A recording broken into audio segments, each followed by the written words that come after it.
brighter days ahead. It simply means that all the wrongs that kept the country where it is will be corrected.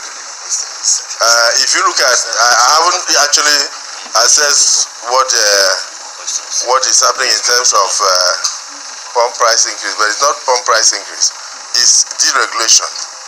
If you are taking away the continuous subsidy and then you want people to pay for the actual price of what we consume, it means if you have 5 cars, you will now use 1 or 2.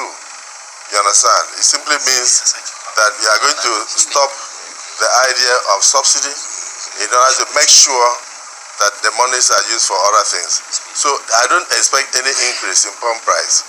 I will expect the market forces to determine.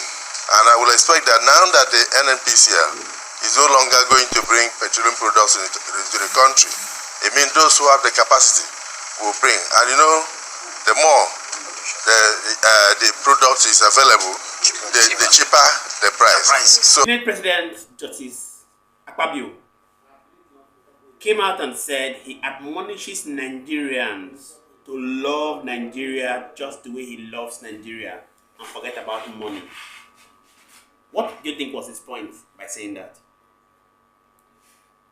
You see,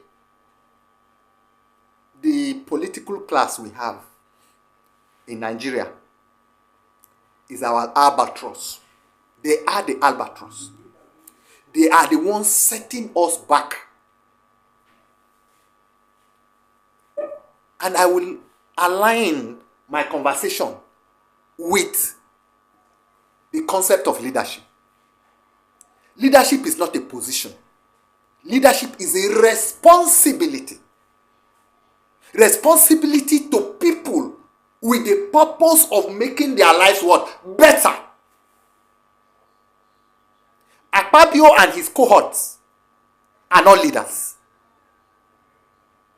Theirs is simply to grab power and manipulate it to their selfish gains.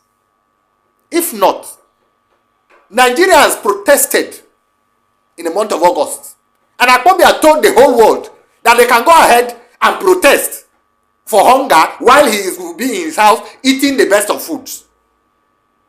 It is on record. That's what Akpabio said. How then do you want Nigerians to love Nigeria when you are living in opulence, in affluence, in reckless abandon? When somebody who cannot eat a square meal, how does he love Nigeria on the same pedestal with you? Because leadership is by example. Mahatma Gandhi was a leader. Nelson Mandela was a leader. These are leaders in African framework that have left indelible marks in the life of their people. Why? Because they lived for the people of their time. If you go to South Africa now, you will not see any skyscraper built by Mandela. Neither will you see it in India. They lived, poured everything they had for the people of their time. And that is why posterity will always be their friend until the end of time. But not like people like Akpabio. People like Akpabio only lived and benefited from the toils of others through exploitation. In fact, outright thievery. But Akpabio grew through the ranks, don't forget. Through what rank? The political ranks in Nigeria. I don't understand what you mean by it. Yes, he has first of all played grassroots politics because he became governor and now became a Senate president. That is fine. That is a definition, a good definition. While he was going through this rank, what is the indelible milestones he has left in his time that you can point and say he re-engineered his society? Well, if you ask an average Akpabio person, most of them will say Akpabio has always been a very open-handed person that has always ensured he empowers all the people around him, monetarily and every otherwise. You see, that is where we get governance wrong. You don't give people fish. You don't give people fish. You teach them how to fish so that they can become independent and reliant, self-reliant. What happens to building industries? What happens to building infrastructures?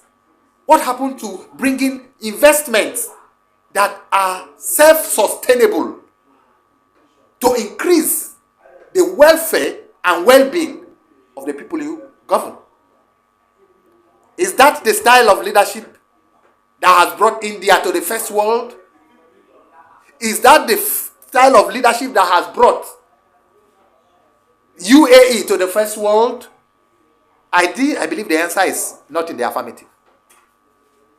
All right, so let's jump right into Edo State.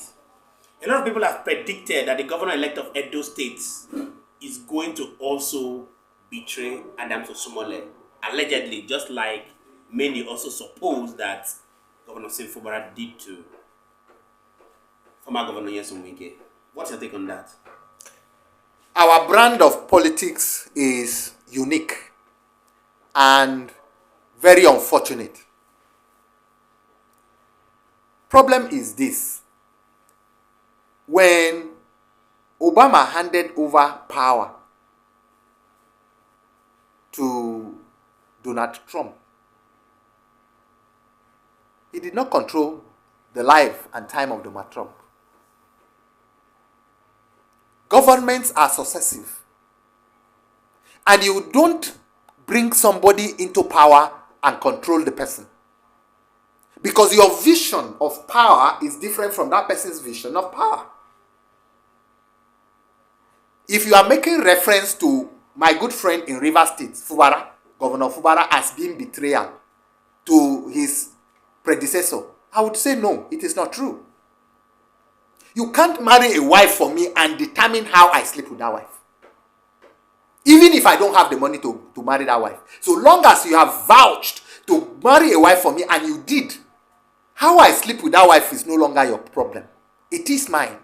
She is no longer your wife. She is my wife. But a different school of thought has it that, talking about Fubara, I'll come back to Edo State. You're going to be predicting what you think about the Edo State governor-elect and Adams Osumole. But however, a different school of thought has it that, why do you have to go into an agreement that you believe and you know you cannot stick, just in case Fubara went into an agreement with Mike? I will take you on an assertion made way back when I was with one of my bosses over 20 years ago. He told us that there are two sets of persons that don't change their minds. A dead man cannot, and a foolish man will not. And I believe Governor Fubara is not any of the two. He is not dead and he's not foolish. So it means he's open to changing his mind. And that is the true test of a human being. The ability to change your mind.